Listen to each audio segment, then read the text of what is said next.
প্রিয় ভাই, যখন আপনার কাছে কোথাও থেকে টাকা আসবে, আপনি টাকাটি মানি ব্যাগ কিংবা পকেটে রাখার আগে একটি দোয়া পড়ে টাকাটির মধ্যে ফু দিবেন। এই দোয়াটি পড়তে আপনার 1 মিনিটও সময় লাগবে না, মাত্র কয়েক সেকেন্ডের ব্যাপার। যদি এই একটি দোয়া পড়ে আপনি টাকার মধ্যে ফু দিতে পারেন, আল্লাহ তাআলা আপনার টাকার মধ্যে বরকত দান করবেন। আপনি টাকা খরচ করবেন কিন্তু টাকার মধ্যে বরকত থাকবে, আপনি একেবারে নিঃস্ব হবেন না, আপনার টাকা গায়েব হবে না, আপনার টাকা কেউ চুরি করতে পারবে না, আপনার টাকা কেউ আত্মসাৎ করতে পারবে না। শুধু এই একটি নামের উসিলায় টাকা হাতে আসছে, এই একটি দোয়া পড়ে টাকার মধ্যে শুধু ফু দিবেন।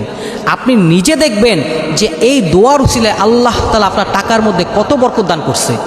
আপনি নিজে উপলব্ধি করতে পারবেন যে সামান্য টাকা আমি খরচ করতেছি, বাজার করতেছি, বাসা ভাড়া দিতেছি, এরপরে আমার টাকার মধ্যে এত বরকত, আমার ব্যবসার মধ্যে, আমার বাণিজ্যের মধ্যে এত বরকত।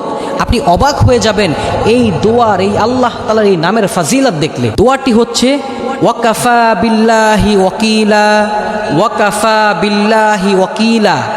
টাকা হাতে আসছে, এই দোয়াটি পরে টাকার মধ্যে ফু দিবেন, দেখবেন আল্লাহ তাআলা আপনার এই অল্প টাকার মধ্যে এত বরকত দান করবেন যা আপনার কল্পনার বাহিরে।